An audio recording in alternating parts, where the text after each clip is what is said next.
This is the third time I'm filming this video because the first time I was completely out of focus and completely overexposed. The second time my microphone was at the wrong setting, so you could barely hear what I was talking about. So the third time has got to be a charm because I don't know how many more of these Tech Talk iPhone 7 videos I can film. So hopefully I am not overexposed, hopefully I am in focus, and hopefully you can hear me fine. So let's get started. I am going to do, like I said, another Tech Talk video. I've done a couple of these on my channel, so if you want to check out some of the other ones that I've done, I will link them below. I did one about my MacBook a few years ago, one about the Apple Watch, and I think maybe one of my previous phone, which is the iPhone 6 Plus. As you can tell from this video, I have since upgraded to the new 7, and I've gotten a couple of questions about this phone because I snapped a photo of it on my Instagram and also on my Snapchat. So here we go. I'm going to talk about this phone, what's new about it, and what I like, and also what I don't like. Let's start with what came in the box. It came in a very different box. Normally, you know, Apple products come in a really nice, sleek white box, but this one comes in the black box because I did get the jet black phone.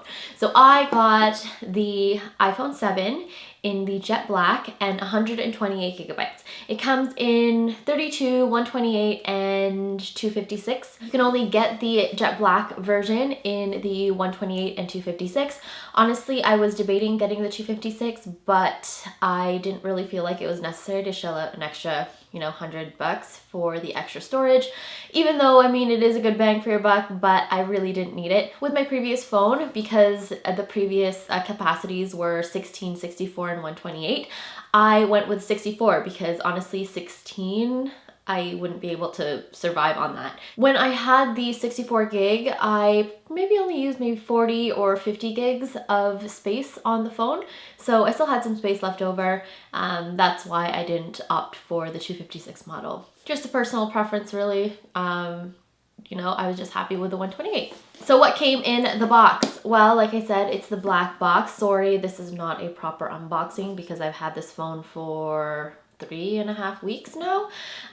So it came with some paperwork, and that's where you get the little SIM card removal contraption and also some Apple stickers.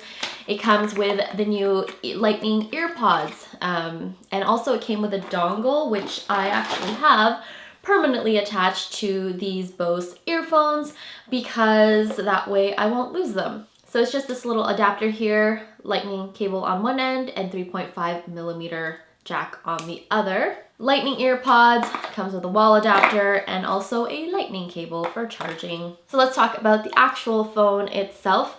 Now I will, you know, get the big elephant in the room out of the way. And yes, I did technically downgrade in size, but upgrade in specs and hardware. So I previously had the iPhone 6 Plus. And I was very, very happy with the size. I loved having the big screen. It was such a great media experience. But I found that I was dropping my phone a lot because it is a bigger phone and it doesn't necessarily fit in all of my pockets. And I dropped it probably at least once a day. That's kind of why I had to get a new phone because I guess I dropped it too much and I broke it. So that's why I went with the 7 model, or the 4.6 inch screen size. I don't really know the dimensions. And I am very happy that I did. I actually really, really like this size of phone. It works perfectly. It did take a little bit of getting used to because, I mean, going from the 5.5 inch screen to this one is a little bit of a change. But after a couple days of using it, I got used to it and I love it. It's perfectly sufficient for my phone needs. I don't feel like it's too small at all, and I'm very happy that I went with this size because I haven't dropped the sucker once yet. So I'll show you guys the phone in all its beauty without the case on, and I'll talk about what accessories I have with it. So this is the jet black version, as you can see, very glossy. So I love the jet black, and I didn't intentionally cover it up because I don't want to see the scratches, even though, of course, you know, who wants to see scratches on their phone?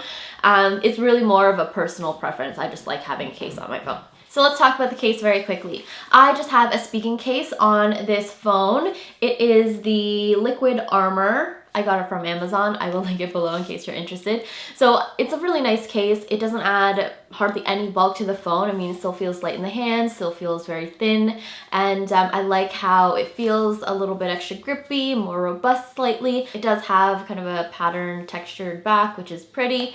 The buttons feel really nice, and I don't know, it's just a really nice case. I would highly recommend it. I think it was only $13.99 or something like that.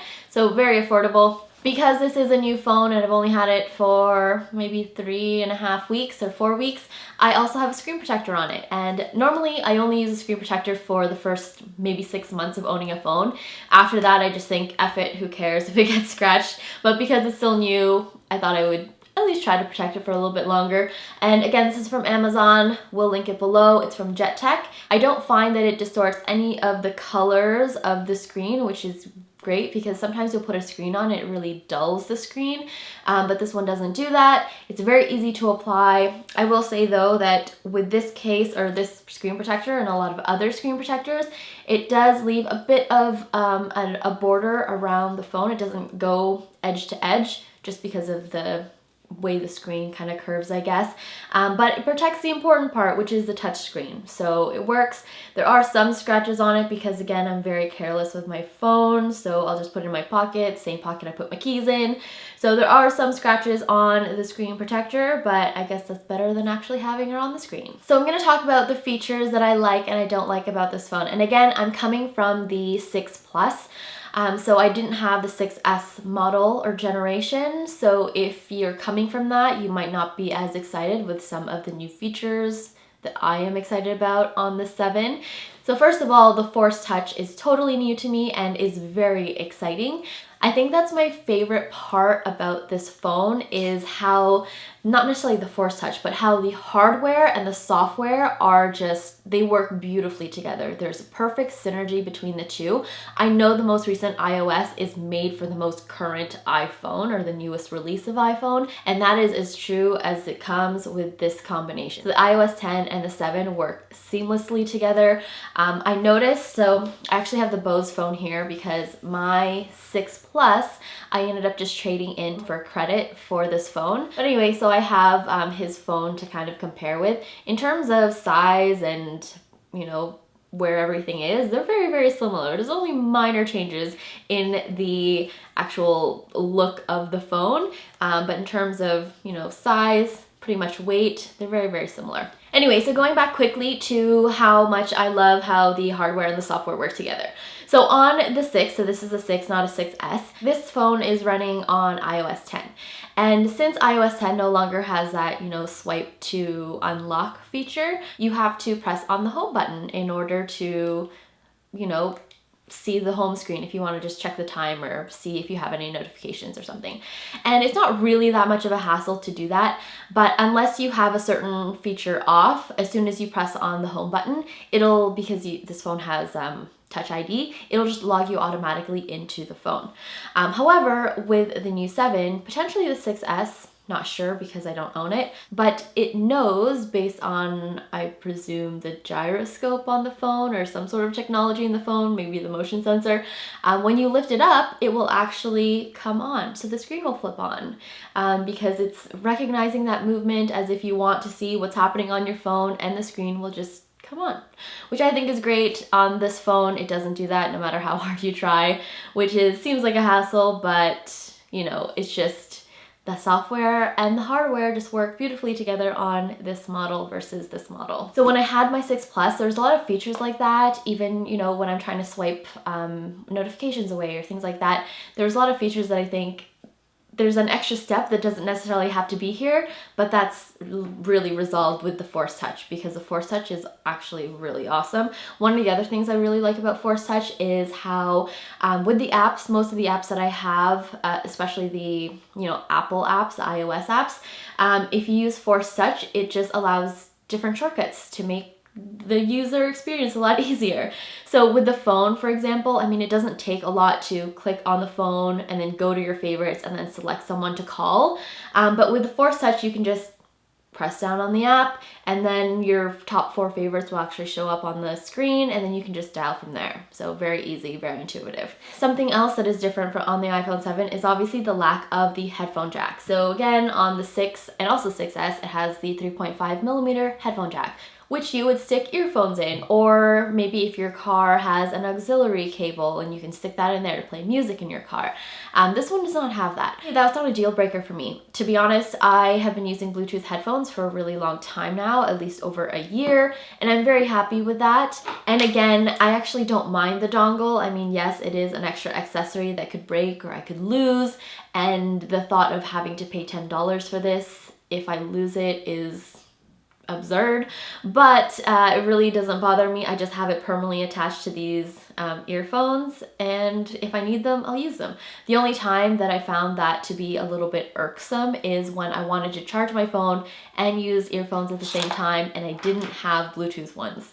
So that was the only time where I thought to myself, this is actually kind of a lifestyle change, even though that sounds dramatic, but it is. I like the improved camera on this phone. The improved camera is actually very good. Even compared to my 6 Plus, the camera quality is better. I noticed a difference. I also really like how they improved the front-facing camera, so it's, I don't know, like 6 megapixels now, which is great. It's definitely great for FaceTiming because my mom and I FaceTime all the time, and now she doesn't have to look at a grainy image of me. But it's also great for, Snapchat or, taking selfies, I guess. I am very happy with the size of the phone that I chose. Again, I went from the Plus to the smaller version, and I have no regrets. I actually really like it. It fits a lot better in the hand.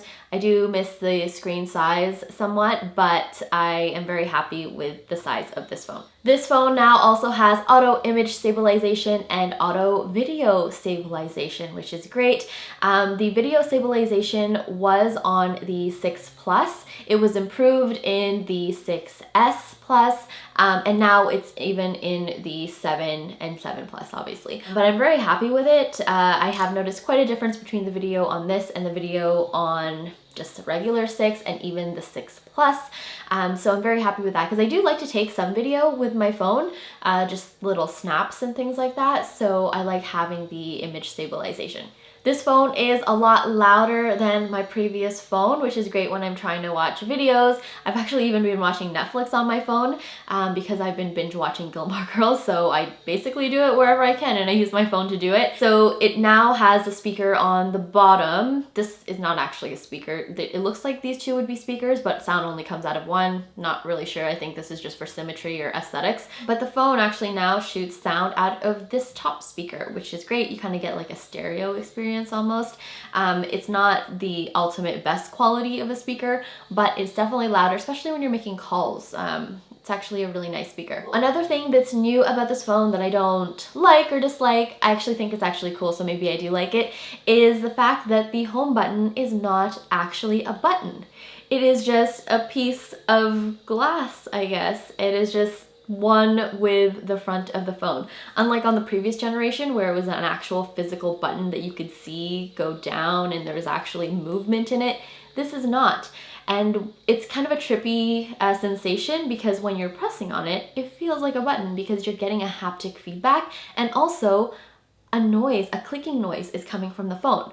But the clicking noise is not coming from the button because it's not really a button, it is coming from the speakers. So when you cover the speakers, it actually muffles the clicking sound, which is very crazy. It's kind of like the new M4s if you're a car person, and how, they feed the exhaust noise through the speakers inside the car to make you feel like your car is a lot louder than it is.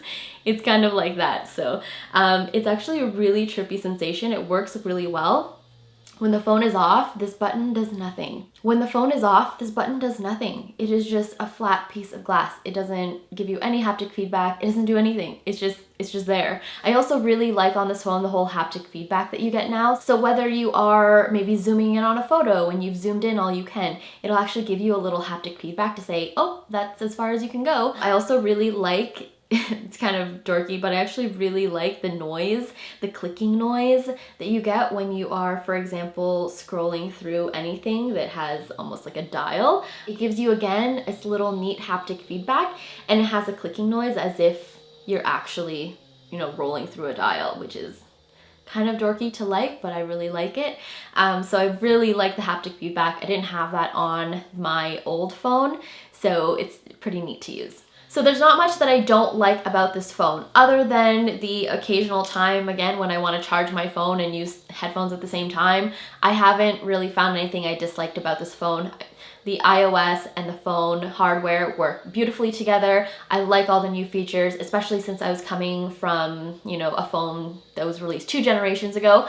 I definitely am appreciative of all of the new, I guess, features on this phone. So if you are upgrading from a 6 or 6 Plus and you want to get the current generation, highly recommend it. You're gonna love the new features. If you are thinking about upgrading to the new generation from the previous one, so the S version, the 6S version, then maybe hold off till next year if you can, because I don't think that you're going to be as excited about the new features as I am, because a lot of the features like Force Touch were already on the previous generation.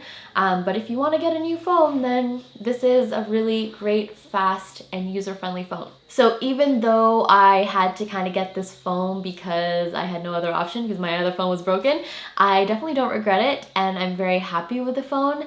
I'm happy with the size I chose. I'm happy with the colorway that I chose. I'm very excited about the jet black. It looks very good, even though most of the time I hide it under this case. It is a very nice, sleek looking phone. So that is it. I hope you guys enjoyed watching this video, and if you have any other questions for me, please leave them down below, and I will see you in my next video. Bye!